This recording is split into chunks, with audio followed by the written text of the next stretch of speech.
নমস্কাৰ এই মুহূৰ্তত আহি পৰিছে ৰাজ্যখনৰ বাবে খন্দিয়াৰ কেইবাটাও বিগ ব্ৰেকিং নিউজ। আজি হৈছে 21 জুন। অসমৰ লগতে ভাৰতৰ বিভিন্ন প্ৰান্তৰ পৰা খন্দিয়াৰ কেইবাটাও খবৰ একেলগে যুগুতোৱা হৈছে। এনে ধৰণৰ খবৰসমূহ নিতৌ চাবৰ কাৰণে চেনেলটো সাবস্ক্ৰাইব কৰি ভিডিঅ'টোত এটা লাইক কৰি দিব।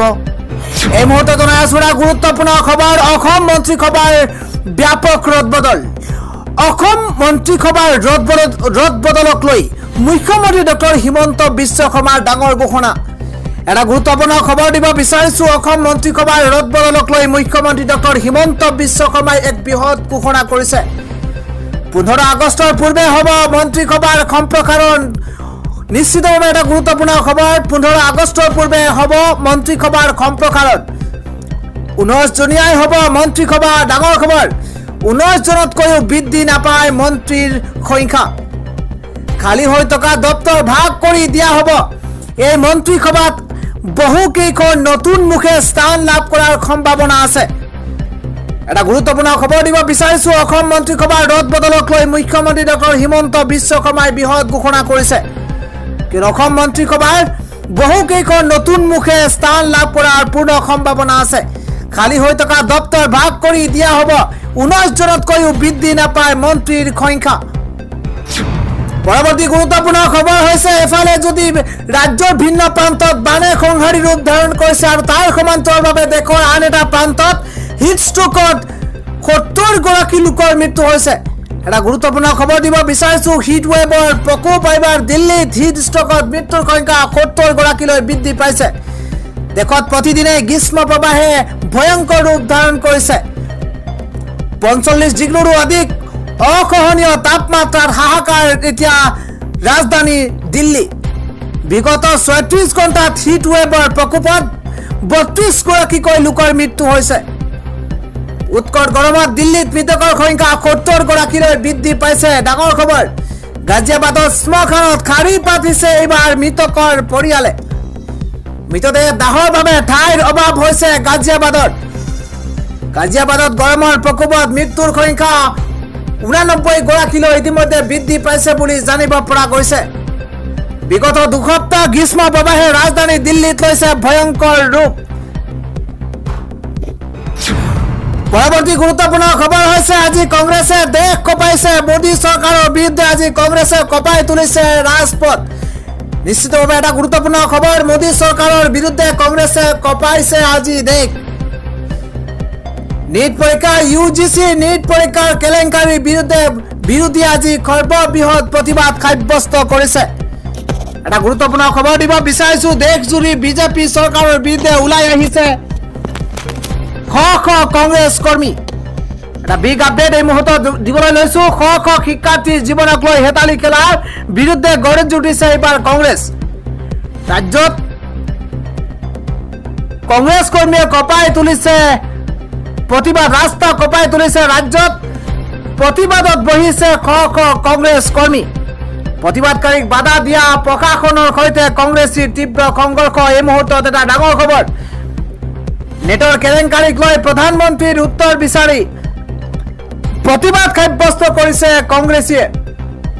দিল্লীত শ শ কংগ্ৰেছ নেতা কৰ্মীক আটক কৰিছে ইতিমধ্যে আৰক্ষীয়ে। বিজেপিক একনায়কত্ববাদী আখ্যাৰে প্ৰতিবাদ সাব্যস্ত কৰিছে কংগ্ৰেছ কৰ্মীয়ে। মোদী চৰকাৰৰ বিৰুদ্ধে ক্ষোভ বুজাইছে একাংশ কংগ্ৰেছ কৰ্মীয়ে।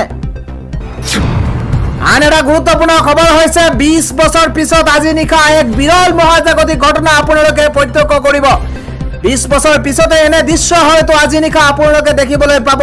এক বিৰল মহাজাগতিক ঘটনা 20 বছৰ পাছতে আজি আকাশত দেখিবলৈ পাব। নিশ্চিতভাৱে এটা ডাঙৰ খবৰ। আকৌ বিৰল মহাজাগতিক পৰিঘটনা। 19ৰ পৰা 20 বছৰ পাছত এনে মহাজাগতিক পৰিঘটনা আজি আকাশত দেখিবলৈ পাব। আজি চন্দ্ৰৰ ৰং দেখিবলৈ পাব গুলপীয়া। ডাঙৰ খবৰ।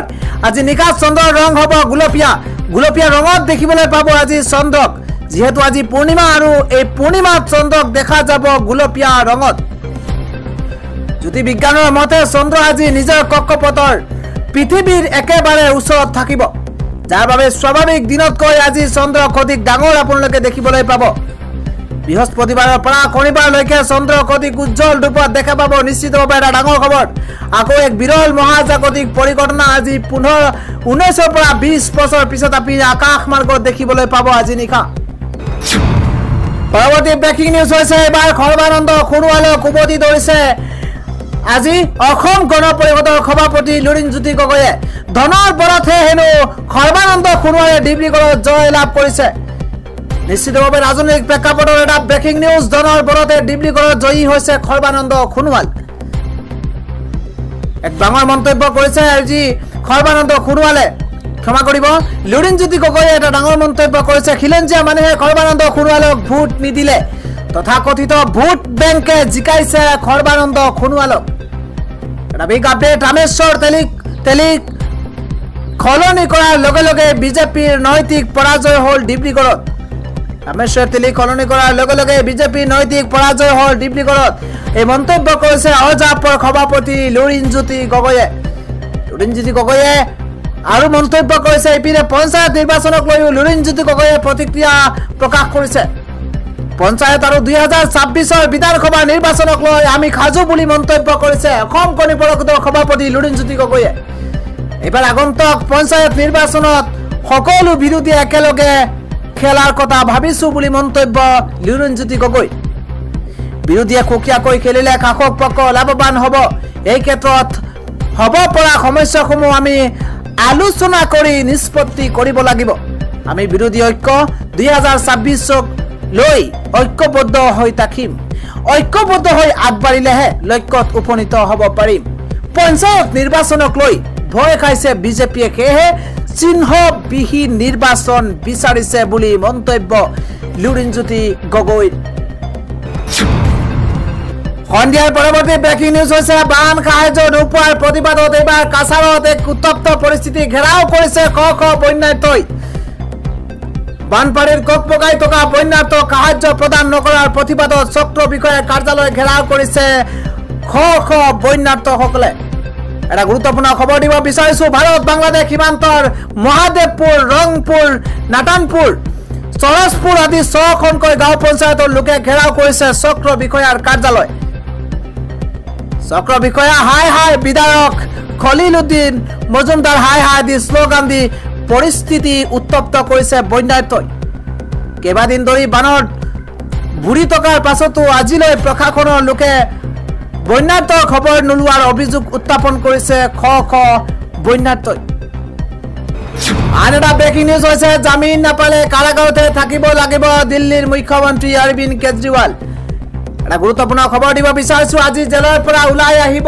নোৱাৰিব দিল্লীৰ মুখ্যমন্ত্ৰী অৰবিন্দ কেজৰিৱাল ইডিৰ হস্তক্ষেপৰ পিছত দিল্লী উচ্চ ন্যায়ালয়ে গোচৰ শুনানি সম্পূৰ্ণ নোহোৱালৈকে তেওঁৰ জামিন মঞ্জুৰ নকৰে বৃহস্পতিবাৰে ৰাউজ এভিনিউ আদালতে কেজৰিৱালক 1 লাখ টকাৰ ব্যক্তিগত বণ্ডত জামিন প্ৰদান কৰিছিল আজি কেজৰিৱাল জেলৰ পৰা ওলোৱাৰ পূৰ্বে ইডিয়ে দিল্লী উচ্চ ন্যায়ালয়ত উপস্থিত হয় তেওঁৰ জামিনৰ বিৰোধিতা কৰি ইডিয়ে কয় যে তেওঁলোকে এতিয়াও বিচাৰ আদালতৰ নিৰ্দেশৰ প্ৰতিলিপি লাভ কৰা নাই উল্লেখযোগ্য যে কেজৰিৱালে কালি জামিন লাভ কৰাৰ সময়তো ইডিয়ে ইয়াৰ বিৰোধিতা কৰিছিল লগতে আদালতৰ পৰা 40 ঘণ্টা সময় বিচাৰিছিল যদিও আদালতে ইডিৰ যুক্তি নাকচ কৰিছিল